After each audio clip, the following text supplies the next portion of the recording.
Today's story is about an aerospace engineer who spent 6 years being the invisible man in his own marriage.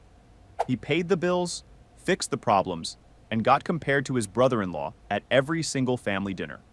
The brother-in-law drove a leased Lamborghini, called himself a real estate mogul, and was secretly running a Ponzi scheme built on his own parents' drained retirement accounts and a public pension fund for teachers and firefighters. One night, doing routine compliance work, this man found something he was never supposed to find. And at his in-law's 40th anniversary party, in front of the billionaire his brother-in-law was trying to impress, he detonated all of it. Let's get into it. "Say sorry to my brother or leave my house," my wife demanded at dinner. So I stood up, walked over to him, and said the one sentence that destroyed 3 marriages, including ours. "I'm Owen, I'm 36, and the night my marriage ended started with a toast and a folded napkin, and finished with a federal fraud case, 3 divorces, and one very yellow Lamborghini that turned out to be a lease the whole time."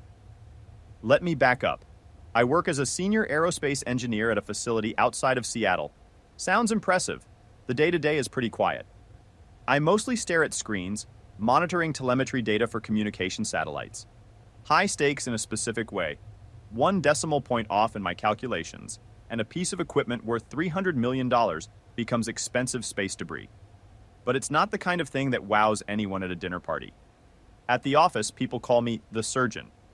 My boss, Dr. Harmon, a man who's been sending metal into orbit since the Apollo era, shakes my hand like it actually means something.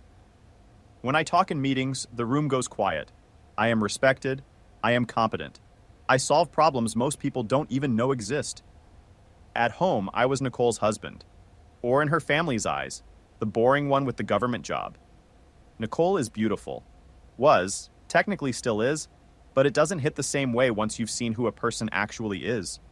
6 years of marriage had put this sharp, brittle edge on everything she did. Always slightly disappointed, nothing ever quite enough.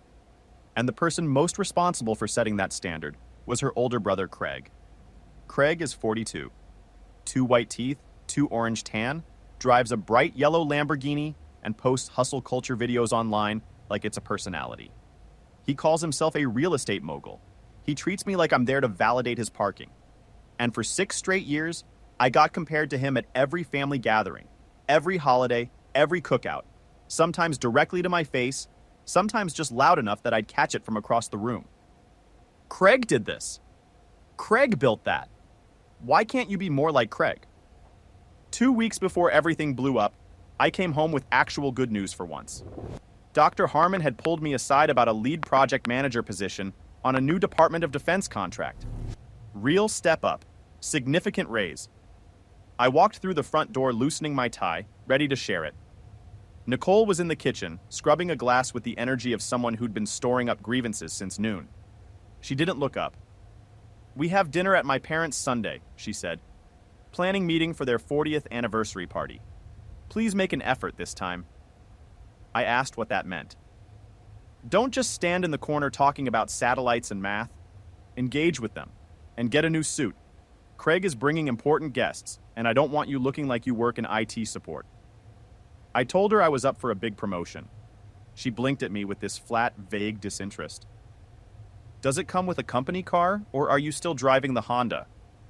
I said it came with a salary increase and some respect. "Good," she said, wiping her hands on a dish towel. "Maybe we can finally redo the kitchen. Craig just dropped 50 grand on a smart home system. You walk in, and the house literally greets you."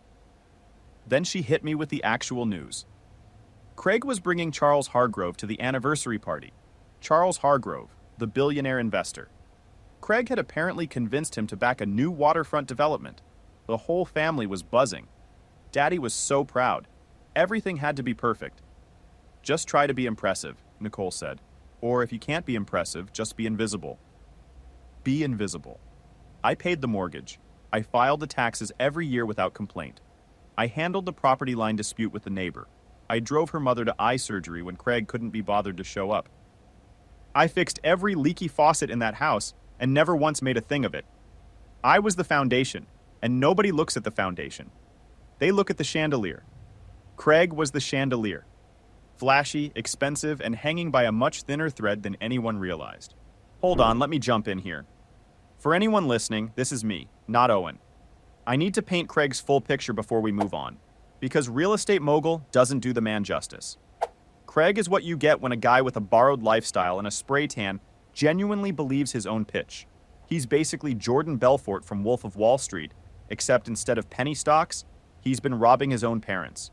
And what he did to Owen every single family gathering, the constant comparisons, the public digs, that's not confidence. That's a man who needs someone beneath him to feel tall. We can call him what he is, Captain Fake Equity. Anyway, it gets worse. Let's go to Memorial Day. To understand why that be invisible line got under my skin the way it did, you need the full picture of what 6 years with this family actually felt like on the ground. Memorial Day last summer. The Caldwell family gatherings are always a production. Craig's mother, Linda, treats a backyard cookout like an event requiring a seating chart and a dress code. I was at the grill, sweating through my shirt, because Craig, who was supposed to be manning the station, decided it was too hot outside and went in to get a lemonade. So there I was, flipping 20 steaks, trying to get them all medium rare exactly how Frank liked them. It was a Tuesday. Wait, no. Memorial Day, so Monday. Anyway, doesn't matter. Craig walked back out wearing white linen pants and loafers that cost more than my first car. He had an audience, a couple of cousins, plus Dana, Nicole's younger sister. He called out loud enough for the neighbors to hear, "Don't burn them this time. I got those at a butcher shop in the city. Wagyu. Don't turn them into hockey pucks." I kept my eyes on the grill. They're under control. He walked over and grabbed my wrist, lifting my arm to look at my watch. It was a Seiko. My dad gave it to me before he passed. And yeah, I still have it, before anyone asks. Practical, reliable, nothing fancy. Craig held it up for the cousins to see. "Still wearing the ticking time bomb? You're an engineer, man. Get an Apple Watch. That thing looks like a cereal box prize." The cousins did the nervous laugh, the one people do when they know someone's being a jerk, but don't want to be the one to say it. "My dad gave me this watch," I said, pulling my arm back. "Sentimental value doesn't tell time any better," Craig said. Then, just to twist it a little more, "You need a loan to upgrade your style? I know things have been tight for you guys." Things were tight because Nicole had spent $6,000 on a life coaching retreat Craig recommended in Sedona. Things were tight because I was maxing out retirement contributions while paying down her student loans. I didn't say any of that. I just held the tongs and kept going. I looked over at Nicole by the pool. She'd heard the whole thing. She glanced up, caught my expression, and gave this small wave, the dismissive kind, the "let it go, don't make a scene" wave. 2 seconds and she'd summed up 6 years of marriage in a single gesture. That was the dynamic. Craig was the golden child. Dropped out of college. Too creative for the system. Cheated on his first wife. She didn't understand his drive. Lost a pile of money on a bad investment. Risk taker. Visionary. Me? I was the utility player. The one Frank called when his Wi-Fi went down. The one Linda called to move furniture before the holidays. But at the dinner table, I was the punchline. Whatever I achieved, Craig had done something bigger. I finished my master's degree. Craig just closed a major deal. I got a safety award at work. Craig bought a new toy. After the steak incident, I was cleaning the grill when Greg found me. Greg is Dana's husband, tax attorney, quiet guy, always looks vaguely apologetic for existing. He handed me a soda. We had an understanding between us, an unspoken one. Outsider club. "He's in rare form today," Greg said, nodding toward the house. I said what I'd been thinking for years, out loud for the first time. Greg looked around, then leaned in. He'd looked over some contracts for Craig the previous month, a condo development. The LLCs were all registered to P.O. boxes in Nevada. The initial capital hadn't come from a bank. It came from private equity, but the signatures were messy, desperate looking. Greg had tried to tell Dana they shouldn't invest their kid's college fund in Craig's next round, and she'd nearly taken his head off. Said he was jealous. "Did you invest?" I asked. Greg looked down at his shoes. $10,000. "To keep the peace," he said. I knew it then, even before I found the proof later. A decent man pressured into throwing his kid's future into a hole just to keep Sunday dinner civil. Wait, pause for a second. For the listeners, this is me, not Owen. Greg just told us he handed $10,000 of his kid's college fund to his brother-in-law to avoid an argument. That is the saddest tax attorney story ever told. And here's what gets me. Notice what Owen did with that information. He didn't blow up. He didn't start a barbecue argument. He just filed it away and kept grilling. That's not patience. That's a chess player sitting at a checkers table, waiting for everyone else to figure out what game they're actually playing. He already knew how this would end. Anyway, the audit files are up next, and this is where things get federal. The night before the anniversary party, I was in my home office, a converted guest room Nicole was constantly threatening to turn into a meditation space, working late on a stack of files from work. We were auditing the insurance policies for an upcoming satellite launch. The coverage was backed by a big pension fund, the state teachers and first responders retirement trust, actuarial tables, risk assessments, asset allocations, the kind of stuff that puts most people to sleep. But I like patterns. I find comfort in numbers. Numbers don't lie. Numbers don't tell you to be invisible. I was cross-referencing the fund's high-risk portfolio when a name came up on the screen. Caldwell Development Group Holdings LLC. I blinked, took a sip of cold coffee, and leaned in closer. Caldwell. That's Nicole's family name. That's Craig's last name. I started digging. The pension fund had allocated $20 million to Craig's company for a mixed-use commercial zone in downtown. I drove past that lot every single day going to work. Empty weeds and a rusty chain-link fence. No construction, no permits filed anywhere. I sat back in my chair. Why would a conservative pension fund for teachers and firefighters invest $20 million in a dirt lot owned by a guy who barely graduated high school? I followed the paper trail. The collateral for the loan was listed as verified assets from a parent company. I followed that to a shell company in the Caymans, then one in Delaware, then back to a guarantor listed as Frank Caldwell, my father-in-law. My heart started hammering against my ribs. Frank was a retired dentist, comfortable, nice house, golf membership. But guaranteeing a $20 million loan? I pulled up the property records on his house, then his vacation cabin, then, because I'd done their taxes 2 years earlier and still had read-only access to the archived files, his retirement accounts. Drained. All of it. Leveraged to the absolute limit. It wasn't just a bad investment. Craig had emptied his own parents to fake solvency, used that fake solvency to secure a massive loan from the pension fund, and was using the pension money to pay interest on the personal debts he owed to his parents' accounts. Classic Ponzi structure, but with a particularly ugly twist. He was robbing firefighters and teachers to pay for his leased Lamborghini. I felt genuinely sick. Clock said 2 a.m. Upstairs, Nicole was asleep, probably dreaming about impressing billionaires, maybe finally redoing the kitchen. I had a choice. Stay invisible, go to the party the next day, eat the food, smile at the insults, and wait for the federal agents to eventually knock on someone else's door. Or I could stand up. The thing is, it wasn't really a choice once I thought it through clearly. My name was on the compliance checks for our aerospace company. If it came out that I'd found this and stayed silent, that the pension fund backing our launch coverage was being looted by my own brother-in-law, my security clearance would get yanked. My career would be done. Everything I'd actually earned, gone. It was me or him. I went to the closet. I pulled out my suit, the charcoal gray one, the IT support one Nicole hated. I brushed it off, clean, sharp, fit me perfectly. I didn't need a new suit. I needed a new life. Okay, stop. This is me, not Owen.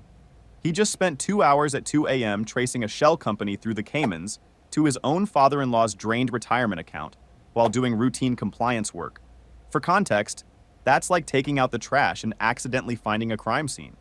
This man found a $20 million Ponzi scheme buried in actuarial tables. That's Michael Schofield from Prison Break Energy. Except instead of tattooing blueprints on his body, he just read the spreadsheet. And his decision? Show up to the party anyway. In the suit she hated. I need you to understand that what's about to happen is not an accident. It is deliberate, every single second of it. Pull up a chair. Morning of the party, the house was already at a low boil. Nicole was in frenzy mode, aggressively fluffing throw pillows we were leaving behind anyway. She scanned me up and down when I came downstairs in my suit. I thought I asked you to buy something new.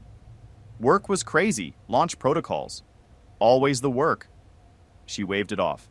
Fine, just try to stand toward the back during the photos. The shimmer on that fabric looks cheap. I picked up the car keys.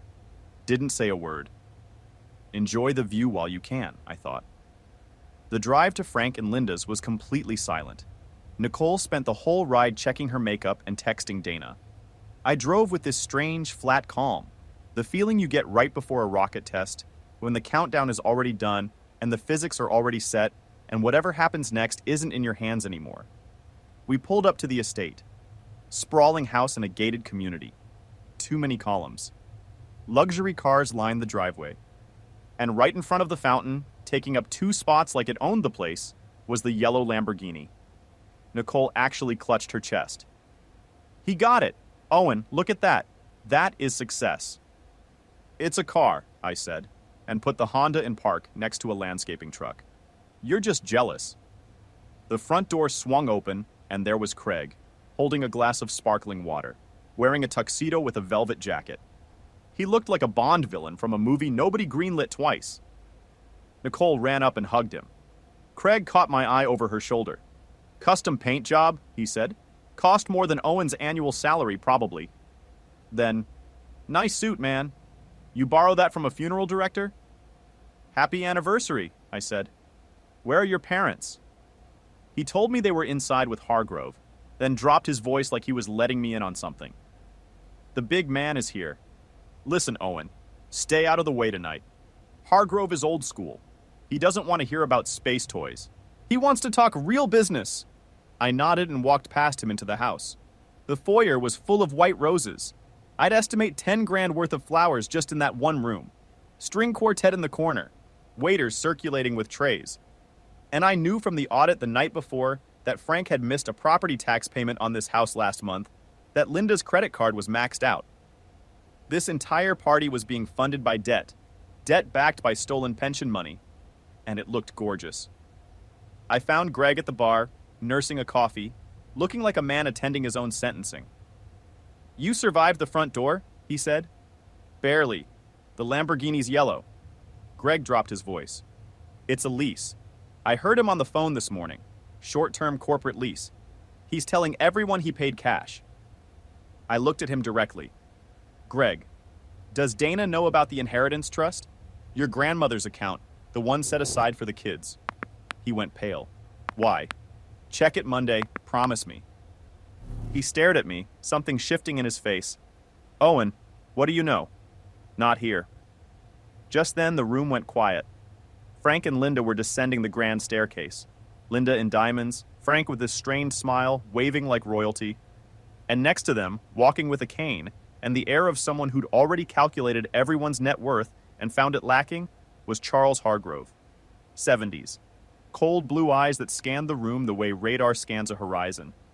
Not impressed by the flowers or the quartet? Not impressed by much, from what I could tell. Craig rushed over to lead the introductions. Applause.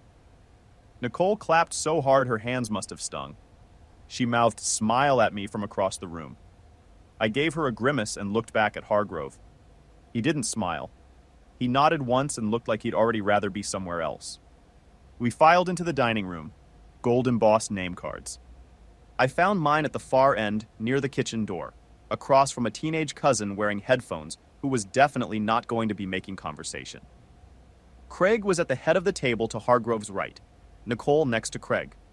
The chair at my spot was wobbly. Of course it was. I reached into my jacket pocket and touched the flash drive I'd brought just in case. Didn't need it. The full PDF was already sitting in Hargrove's email, the routing numbers memorized. But it felt right to have it there. Dinner progressed. Craig got louder with every course. He made a joke about a cousin's weight. He cracked one about Greg's hairline that landed like a slap. The food was excellent and tasted like ash in my mouth. And then, right as the main course arrived, Craig stood up and tapped his glass with a fork. I want to propose a toast to Mom and Dad. 40 years. That's a real achievement. Here, murmurs around the table. But I also want to give a special shout out to my sister Nicole, because marriage is hard, especially when you're the one carrying the dead weight. The room went dead silent. That wasn't a joke. That was something else. I mean, look at Owen, Craig continued, slurring just slightly. He's a nice guy, serviceable. But Nicole Caldwell deserves a king, not a serf. I said it 6 years ago. This guy is a Honda Civic. You need a Ferrari. And look where we are, still pushing papers at that government job, still driving that same junker, while I'm about to change the skyline of this city. He smiled and dropped the final note. I've got a friend coming to town next week. Developer from Miami. Single, doing extremely well. Just saying. My blood went cold. He'd just openly suggested, in front of the entire family and a major investor, that my wife should leave me for his friend. I looked at Nicole. This was the moment. The moment 6 years of marriage would mean something. The moment she'd put her hand on the table and say something that mattered. I waited. 1 second. 2. 3. Nicole looked down at her plate. She picked up her water glass and took a long, slow sip. She said nothing. Yo, time out. For anyone listening, this is me, not Owen. I need every single person to sit with what just happened.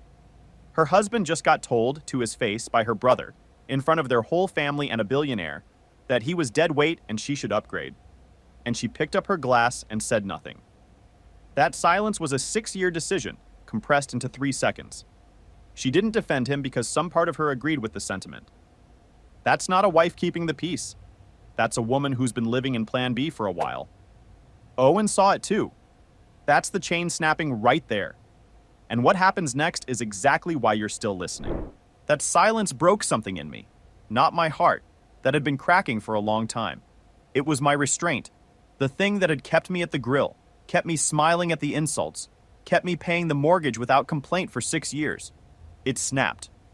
I looked at Hargrove. He was watching the whole scene with barely disguised contempt. Not for me, for Craig's complete lack of class.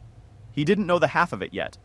Craig, I said, not loud, just calm, the kind of voice that cuts through a room because it isn't raised. Craig cupped his ear theatrically. Oh, the Civic speaks. What's that? Engine trouble?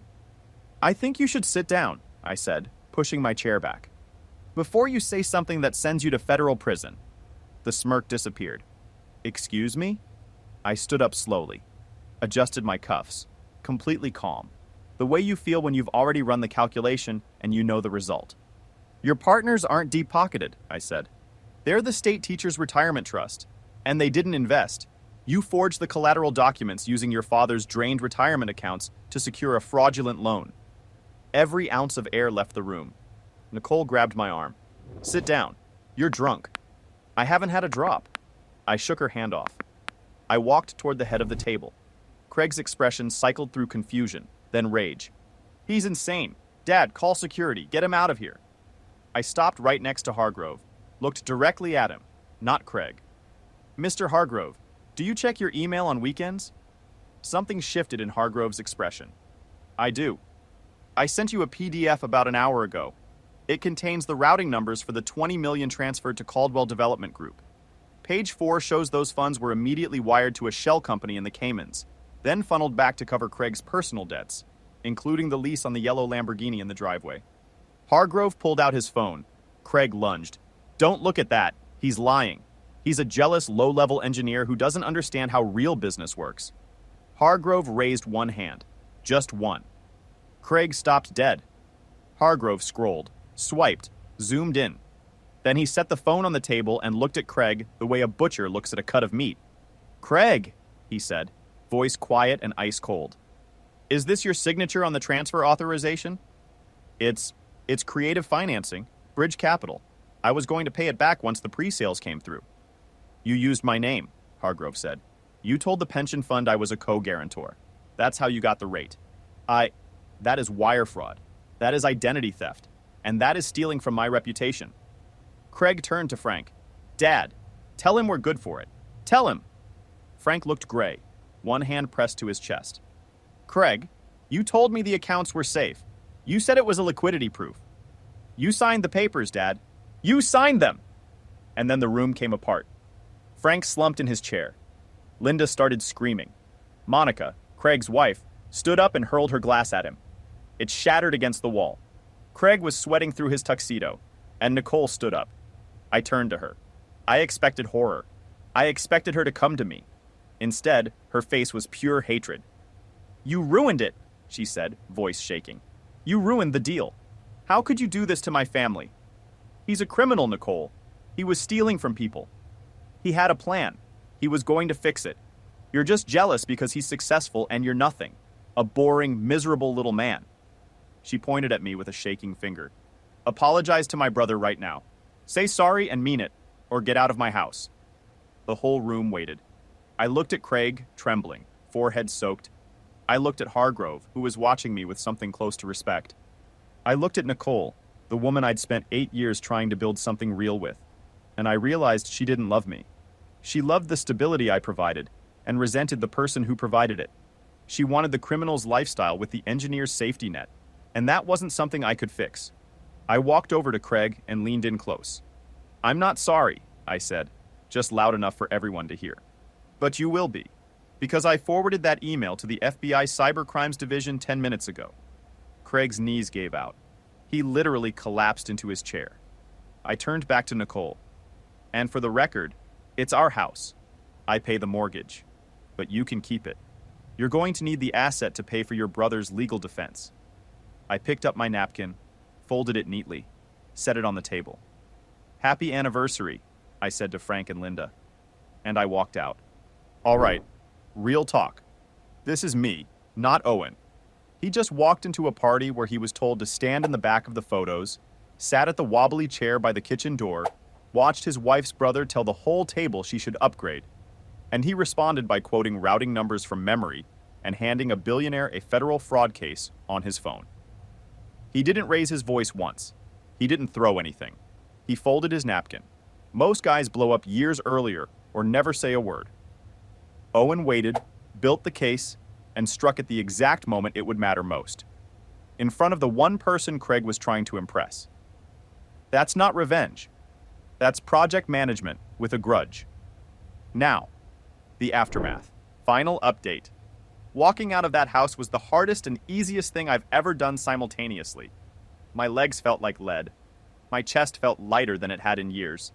Both at the same time, which is a strange combination. I could hear the screaming starting up again behind the front door. Linda wailing, Nicole's voice shrill and panicked, and Hargrove's low, controlled tone as he presumably called his legal team to start dismantling Craig before the feds even arrived. I drove to a motel on the interstate. Not a hotel, a motel. I needed to be somewhere anonymous. Somewhere I was just a guy in a room and not someone's husband or in-law. I sat on the lumpy bed and stared at the wall. My phone vibrated constantly. Nicole, Nicole, Frank, Nicole, unknown number, Craig, almost certainly. I turned it off. I didn't sleep. In the morning, I turned the phone back on. 74 missed calls, and 1 voicemail from Greg. It was a war zone, he said. Police had come. Hargrove pressed charges immediately. They took Craig out in cuffs around 11. Frank was in the hospital. Minor heart attack, stress-induced. And Nicole was telling anyone who'd listen that I'd hacked Craig's accounts and planted evidence. "Get a lawyer," Greg said. "A shark. I'm texting you a number." I called the number. A guy named Walsh, short, bald, had the energy of a pit bull wearing a suit. We met at a diner an hour later. I laid everything out, the files, the financial records, 6 years of documentation showing my contributions versus Nicole's spending. Walsh stirred his coffee and looked at the papers. "Good news, you're the whistleblower. You're the hero in the eyes of the law. Bad news, your wife is going to try to burn you down. We file for divorce today, and we throw in financial infidelity. She was funneling marital funds into her brother's scheme." Was she actually? I asked, genuinely not sure at that point. "We'll find out," Walsh said. Discovery is a beautiful thing.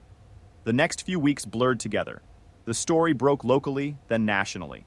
Footage of Craig being let out of the police station in an orange jumpsuit instead of a velvet tuxedo. He looked small. He looked terrified. The golden child had tarnished fast. Monica filed for divorce 3 days after the arrest and took the kids to her parents' place. Greg confronted Dana about the accounts. When she admitted she'd wired Craig another $50,000 from the kids' college fund, the week before the party of all times. Greg packed a bag and moved into my motel room for a week before getting his own place. 3 marriages, gone in about 2 weeks flat. Nicole refused to leave the house. She changed the locks. She sent emails accusing me of emotional abuse for humiliating her family. But then came the asset division hearing. Walsh laid it all out clean. Spreadsheets, receipts, 6 years of documentation showing I'd paid 90% of the mortgage. And then the key piece. Nicole had secretly withdrawn $40,000 from our joint savings over the past 2 years and wired it directly to Craig's company. The judge, a no-nonsense woman with zero patience for anything, looked straight at Nicole. "Is it true you transferred joint funds to a company now under federal indictment for fraud?" Nicole cried. "Said it was an investment. He was going to pay them back double." "It was theft," the judge said. "You stole from your husband to fund a criminal enterprise." Gavel came down. I got the order to sell the house and keep 80% of the proceeds to recover my losses. Nicole got her car and her credit card debt. She found me in the hallway outside. "I hate you," she said. "You destroyed my family." "Your brother destroyed your family," I said. I just turned on the lights. The months after the divorce were quiet, in a way I hadn't felt in years. Small apartment downtown, mine alone. No throw pillows I wasn't allowed to touch. No passive-aggressive notes on the fridge. Dr. Harmon called me in the week after the story broke, and I walked into his office bracing for bad news. He shook my hand instead. The board was impressed, he said. I'd saved the pension fund millions and shown integrity. That's the kind of man they wanted leading the defense contract. Promotion. Salary jumped to $185,000 plus bonuses. I bought a new watch, an Omega, not because Craig told me to, because I wanted to celebrate my own time. My time was mine now. 6 months after the party, I was at a bookstore looking for a book on orbital mechanics. I reached for a title and another hand reached for the same one at the same time. A woman with kind eyes and slightly messy hair looked up and smiled. "Sorry, didn't think anyone else read this stuff." "I do," I said. "I'm Owen." "Claire. I teach physics at the university." We got coffee, talked for 3 hours. She didn't ask about my car or my salary or whether I knew anyone impressive. She asked about the satellites. She asked about the actual work. When I explained what I do, making sure the signal connects when a rescue team needs GPS coordinates in a hurricane, she leaned forward. "That's beautiful. You're connecting people." First time in 6 years, a woman called my work beautiful. About a year after the anniversary party, Craig went to trial. He tried insanity. He tried blaming me. He tried blaming the economy. The jury didn't buy any of it. Guilty on all counts: wire fraud, securities fraud, identity theft. 14 years, federal prison, no parole for at least 12. Frank took a plea deal. 5 years for bank fraud. At his age, that's effectively a life sentence. I felt something complicated about Frank. He got used by his own son, and that's its own kind of tragedy. I didn't have to go to the sentencing, but I went. Needed to close the door. Claire went with me and held my hand in the back of the courtroom. Craig looked nothing like the guy in the white linen pants. Tan completely gone, hair thinning, scared the way bullies always look when consequences finally show up in person. When the verdict was read, he scanned the gallery. Saw Linda sobbing into a handkerchief. Saw Nicole sitting alone, older-looking, cheap blazer, no one next to her. And then his eyes found mine. He didn't say anything. He just slumped. He knew. The Honda Civic had run him off the road. Outside the courthouse, Nicole intercepted us on the steps. She saw Claire. She saw my new suit, navy, tailored. Claire had helped me pick it out. Something moved across Nicole's face that I couldn't quite name. "Owen," she said. Her voice was small. "I just wanted to say, I'm having a hard time. The rent's due. With Dad in prison, Mom is falling apart." She was asking me for money. After everything. I looked at her and felt nothing I expected to feel. No anger, no grief, no anything. Just this flat, quiet indifference. The feeling of looking at a neighborhood you used to live in and realizing you don't miss it at all. "I'm sorry to hear that," I said. "But that sounds like a problem for your family to solve." "I'm not family anymore, Nicole. You told me to leave your house, remember?" "Owen, please." "Come on," Claire said softly, squeezing my arm. "We've got that reservation." We walked away. Nicole said my name once more, but her voice got swallowed up by the street noise.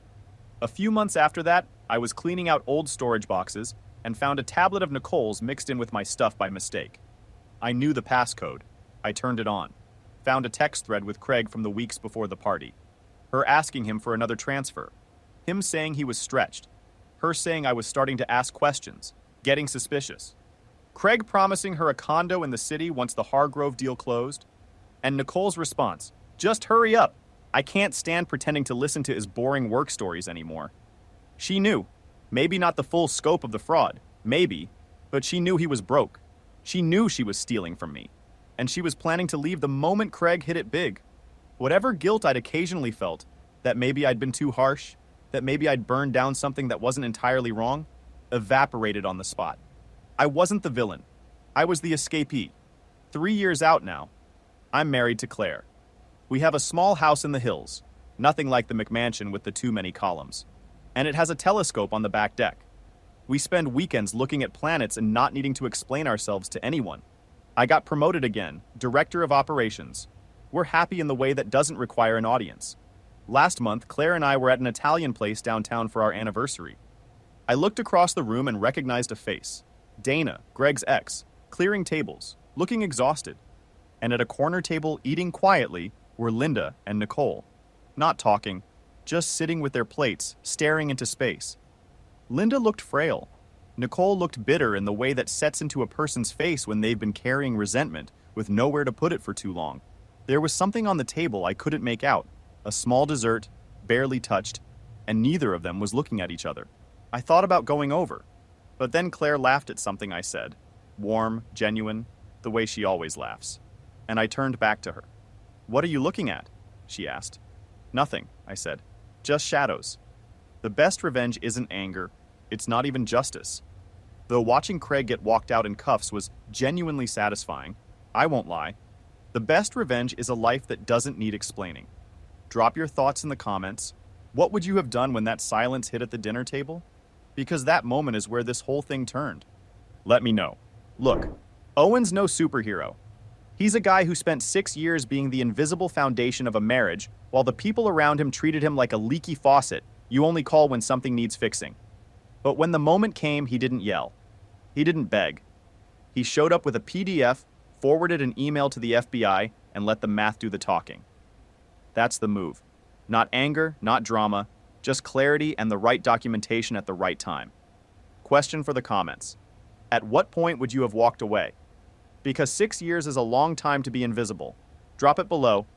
And if you haven't subscribed yet, hit that button. We drop stories every day.